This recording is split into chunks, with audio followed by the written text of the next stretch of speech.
Hello friends, എല്ലാവർക്കും പുതിയൊരു വീഡിയോയിലോട്ട് സ്വാഗതം. ഇന്ന് നമുക്കൊരു സഡൻ ഹൈപ്പോക്സിയ സാറ്റ ക്വസ്റ്റ്യൻ നോക്കിയാലോ.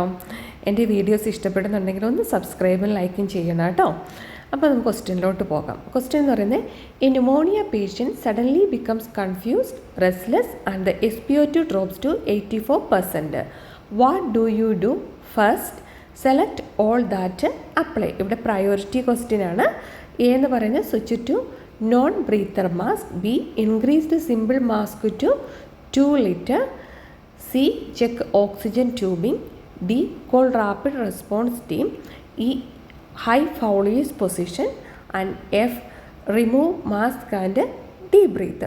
അപ്പോൾ ചിന്തിച്ച് നോക്കിക്കേ, ഇവിടെ പ്രയോറിറ്റി ക്വസ്റ്റ്യൻസ് ആണ് ചോദിച്ചിരിക്കുന്നത്. അതിൻ്റെ അകത്ത് എന്തൊക്കെ നമുക്ക് സെലക്ട് ചെയ്യാൻ പറ്റും. കഴിഞ്ഞ ആഴ്ചയിൽ ഞാനിതിൻ്റെ വീഡിയോസ് ഇട്ടിട്ടുണ്ടായിരുന്നു, ഓക്സിജൻ മാസ്കിൻ്റെയൊക്കെ. അപ്പോൾ അത് കാണാത്തവരൊന്ന് കണ്ടു നോക്കുക. അതിൻ്റെ അകത്ത് ഓക്സിജൻ മാസ്കിനെ പറ്റി എക്സ്പ്ലെയിൻ ചെയ്യുന്നുണ്ട്. അപ്പോൾ ഇവിടെ പ്രയോറിറ്റിയിൽ A, switch to non rebreathable mask, അത് നമുക്ക് ചെയ്യാം. പിന്നെ increase simple mask to 2 litre, അത് പറ്റുമോ? പറ്റത്തില്ല.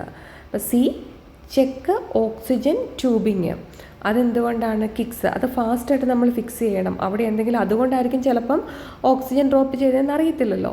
പിന്നെ റാപ്പിഡ് റെസ്പോൺസ് ടീം, ഇതിൻ്റെ ഓക്സിജൻ സാച്ചുറേഷൻ ഓൾറെഡി ഡ്രോപ്പായി, അതുകൊണ്ട് നമ്മൾ റാപ്പിഡ് റെസ്പോൺസ് ടീമിനെ പെട്ടെന്ന് വിളിക്കണം. അവിടെ കൺഫ്യൂസ് ആകേണ്ട കാര്യമില്ല. ഈ ട്യൂബിങ്സ് നോൺ റീബ്രീത്തബിൾ മാസ്കിലോട്ട് മാറ്റി ട്യൂബിങ്സ് നോക്കി അവിടെയും കുഴപ്പമില്ല, സ്റ്റിൽ SpO2 ലോ ആണെങ്കിൽ നമ്മൾ റാപ്പിഡ് റെസ്പോൺസ് ടീമിനെ വിളിക്കണം. പിന്നെ ഹൈ ഫൗളേഴ്സ് പൊസിഷൻ കൊടുക്കുന്നത് എന്തിനാണ്? ലങ് എക്സ്പാൻഷന് വേണ്ടിയിട്ട്. അപ്പം ഇതെല്ലാവർക്കും മനസ്സിലായെന്ന് വിചാരിക്കുന്നു.